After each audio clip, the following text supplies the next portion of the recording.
Hello everyone, मैं विजय लक्ष्मी एक बार फिर से अपने यूट्यूब चैनल एकलव्य एकेडमी पर आप सभी का स्वागत करती हूँ। आज मैं कुछ पर्यायवाची क्वेश्चंस लेके आई हूँ, पर्यायवाची की जो कि प्रीवियस एग्जाम्स में आए हुए हैं। ठीक है, तो टोटल क्वेश्चन है 25। उनमें से मुझे कमेंट करके बताना आप लोगों के कितने राइट है। तो फर्स्ट क्वेश्चन है, अनिल का पर्यायवाची शब्द है। अनिल का पर्यायवाची शब्द आपको बताना है। फर्स्ट ऑप्शन है पवन, देन अनल, चक्रवात, पावस। इसका राइट आंसर बताना है अनिल का पर्यायवाची। तो इसका राइट आंसर होगा पवन। अनिल का पर्यायवाची शब्द है पवन, वायु।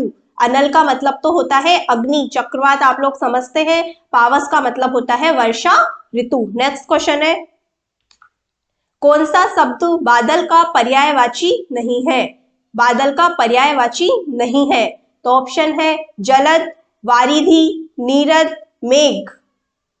बादल का पर्यायवाची नहीं है, तो इसका राइट आंसर होगा वारिधि। क्यों? क्योंकि बादल, जलद मतलब जल देने वाले, तो जल देने वाले कौन? बादल। नीरद, नीर किसका पर्यायवाची है? जल का। उसके आगे द लगा हुआ है, द का मतलब होता है देना, तो नीर देने वाले मतलब जल देने वाले, वो भी हो गए बादल। मेघ आप लोगों को पता है कि बादल का पर्यायवाची है वारिधि। वारिधि क्यों पर्यायवाची नहीं है? वारिधि मतलब वारी को धारण करता है कौन? समुद्र। तो वारिधि किसका पर्यायवाची हुआ?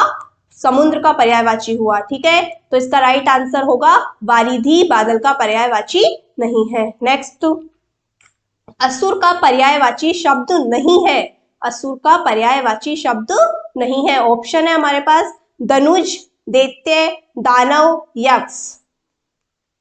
कौन सा पर्यायवाची नहीं है? धनुज, दैत्य, दानव, यक्ष। तो इसका राइट आंसर है यक्ष। बाकी सब धनुष, दैत्य और दानव ये तीनों असुर के पर्यायवाची शब्द है। नेक्स्ट क्वेश्चन, सरस्वती का पर्यायवाची शब्द नहीं है। ऑप्शन है वीणा, पाणी, कमला, शारदा, वाणी। नहीं बताना है आपको, सरस्वती का पर्यायवाची नहीं है। तो इसका राइट आंसर है कमला। क्यों? क्योंकि कमला लक्ष्मी जी का पर्यायवाची है, ना कि सरस्वती का। फर्स्ट ऑप्शन है वीणा, पाणी। पाणी का मतलब होता है हाथ, जिसके हाथों में वीणा है, तो वो कौन? सरस्वती। शारदा और वाणी भी किसके पर्यायवाची है?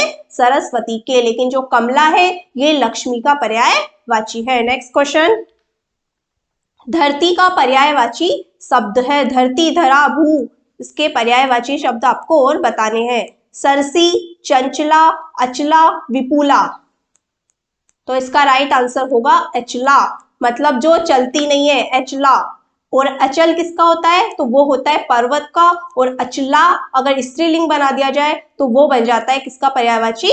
धरती का। चंचला किसे कहते हैं? लक्ष्मी को।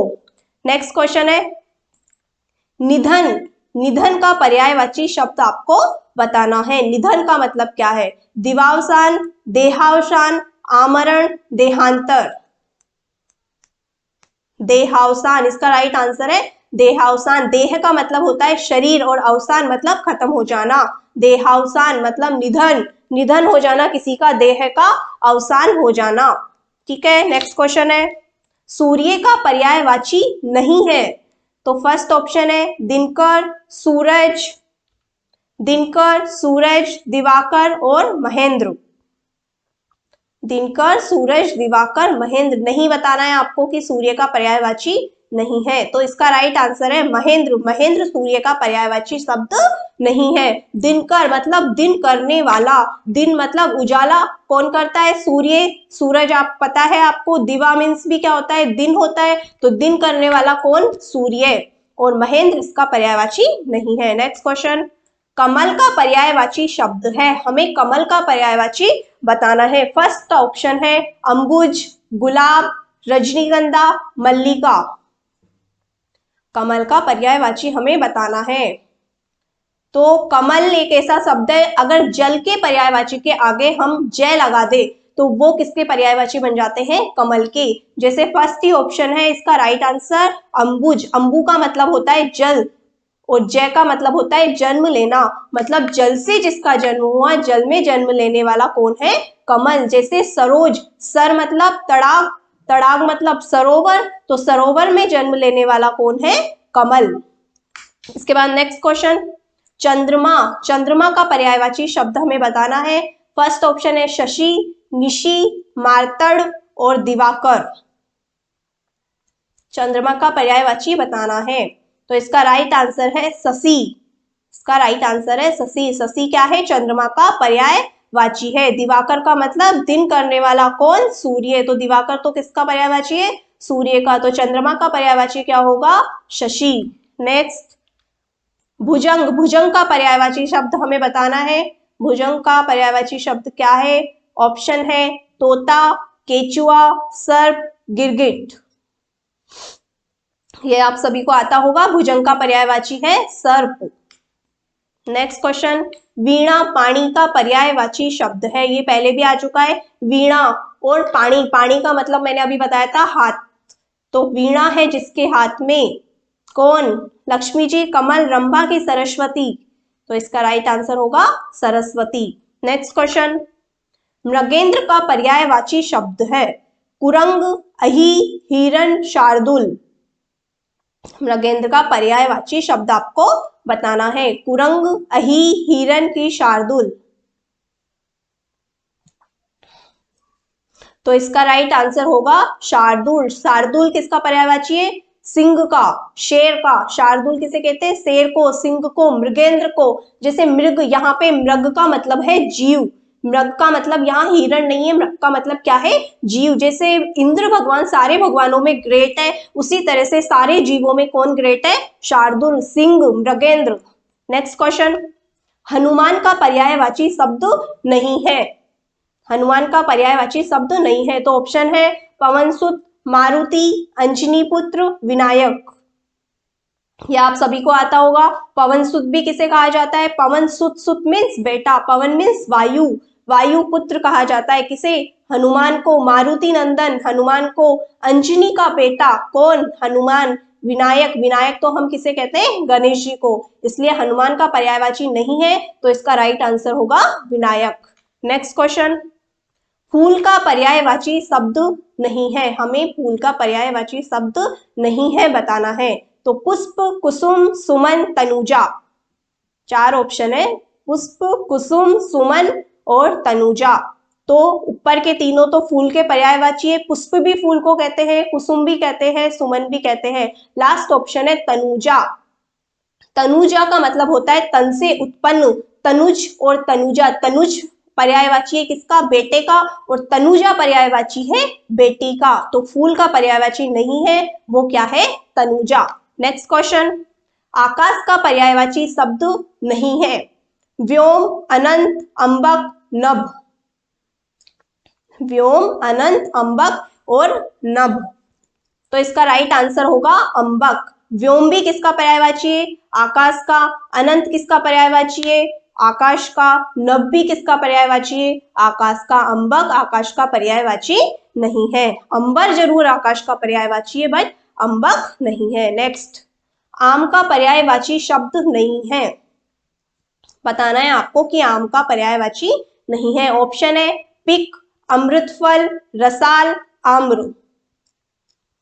पिक, अमृतफल, रसाल और आम्र। तो इसका राइट आंसर है पिक, क्योंकि अमृत फल मतलब मीठा फल कौन? आम को कहते हैं। रसाल, रस भरा भी किसे कहते हैं? आम को कहते हैं। और आम्र भी संस्कृत में किसे कहते हैं? आम को कहते हैं। पिक का मतलब तो क्या होता है? कोयल। तो पिक किसका पर्यायवाची है? पिक तो कोयल का पर्यायवाची है। नेक्स्ट क्वेश्चन, दिन का पर्यायवाची शब्द नहीं है। दिन का पर्यायवाची शब्द नहीं है, वो बताना है आपको। ऑप्शन है दिन, वार, बासर, दिवस। दिन, वार, बासर और दिवस। तो फर्स्ट ऑप्शन दिन, दिन दिन का पर्यायवाची है। वार, वार भी दिन का पर्यायवाची है। दिवस, दिवस भी दिन का पर्यायवाची है। लेकिन बासर दिन का पर्यायवाची नहीं है। अगर ये बै की जगह वह होता वासर, तो वासर जरूर दिन का पर्यायवाची होता। तो पर्यायवाची कौन सा नहीं है इसका? बासर नहीं है। नेक्स्ट, पहाड़ का पर्यायवाची शब्द नहीं है। पहाड़ का पर्यायवाची शब्द नहीं है। ऑप्शन है सेवाल, नग, भूधर, पर्वत। शेवाल, नग, भूधर और पर्वत। तो इसका राइट आंसर है सेवाल। नगवी किसे कहते हैं? पहाड़ को कहते हैं। भूधर भी किसे कहते हैं? पहाड़ को कहते हैं। और पर्वत भी किसे कहते हैं? पहाड़ को कहते हैं। नेक्स्ट क्वेश्चन, अतिवृष्टि। अतिवृष्टि का मतलब क्या है आपको बताना है। अत्यधिक सूखा पड़ना, अत्यधिक विचार करना, अत्यधिक संतुष्ट करना या अत्यधिक वर्षा होना। तो इसका राइट आंसर है अत्यधिक वर्षा होना। अति मीन्स अत्यधिक, वृष्टि मीन्स बारिश, तो अत्यधिक वर्षा होना उसे हम कहेंगे अतिवृष्टि। नेक्स्ट क्वेश्चन है, उपकूल का हमें पर्याय बताना है कि उपकूल का पर्यायवाची शब्द क्या है। उपकूल का अर्थ क्या है? कुल, समीप, तीन, नदी, जल आधार। क्या मतलब है उपकूल का? कि ये कोई नदी है, इसका मतलब तीन है, या जलाधार है, या कुल समीप है। तो देखो इसका राइट आंसर है फर्स्ट वाला, कुल समीप। उप का मतलब होता है, उप जो एक उपसर्ग है, इसका मतलब होता है समीप, पास में, कुल के पास, कुल के समीप, कुल के नजदीक। इस तरह के अर्थ किसके होते हैं? उप उपसर्ग के। उपकुल मतलब कुल के समीप। नेक्स्ट क्वेश्चन है, नियति का पर्यायवाची हमें बताना है कि नियति का पर्याय क्या है। ऑप्शन है चरित्र, कर्म, स्वभाव या भाग्य। तो इसका राइट आंसर है भाग्य। ये आप लोगों ने सुना होगा, नियति को कोई बदल नहीं सकता, मतलब भाग्य को कोई बदल नहीं सकता। नेक्स्ट ऑप्शन, दिनकर का पर्यायवाची शब्द है। दिनकर मतलब दिन करने वाला। निशाचर, प्रभाकर, सुधाकर, विभाकर। निशाचर, प्रभाकर, सुधाकर की विभाकर। तो दिनकर का पर्यायवाची कौन सा होगा? प्रभाकर होगा। प्रभाकर मीन्स भी उजाला करने वाला। कौन? सूर्य। निशाचर मतलब निशा मीन्स रात्रि, चर मतलब चरण करने वाला, विचरण करने वाला, घूमने वाला मतलब रात्रि में घूमने वाला, वो क्या होगा? निशाचर होगा। सुधाकर, सुधा का मतलब होता है अमृत। जो शरद पूर्णिमा आती है तब हम लोग खीर वगैरह चंद्रमा के उजाले में रखते हैं। क्यों? क्योंकि अमृत बरसता है, इसलिए सुधाकर। तो सुधाकर भी हम किसको कहते हैं? चंद्रमा को कहते हैं। विभाकर भी हम किसे कहते हैं? चंद्रमा को कहते हैं। तो दिनकर मतलब सूर्य, तो प्रभाकर मीन्स भी सूर्य, तो दिनकर का पर्यायवाची क्या हुआ? प्रभाकर। नेक्स्ट क्वेश्चन, सेना का पर्यायवाची शब्द है। अनीक, सैनिक, अरि, एतनु। तो इसका राइट आंसर होगा अनीक। सेना का पर्यायवाची क्या है? अनीक है। अरि मीन्स तो शत्रु होता है। सैनिक आपको पता है। एतनु मतलब जिसका शरीर नहीं है। कौन? कामदेव। तो सेना का पर्यायवाची तो क्या हुआ? अनीक। ठीक है, ये हुए हमारे पूरे 25 क्वेश्चन। आप लोगों के कितने सही है जरूर कमेंट करके बताइएगा। Thank you.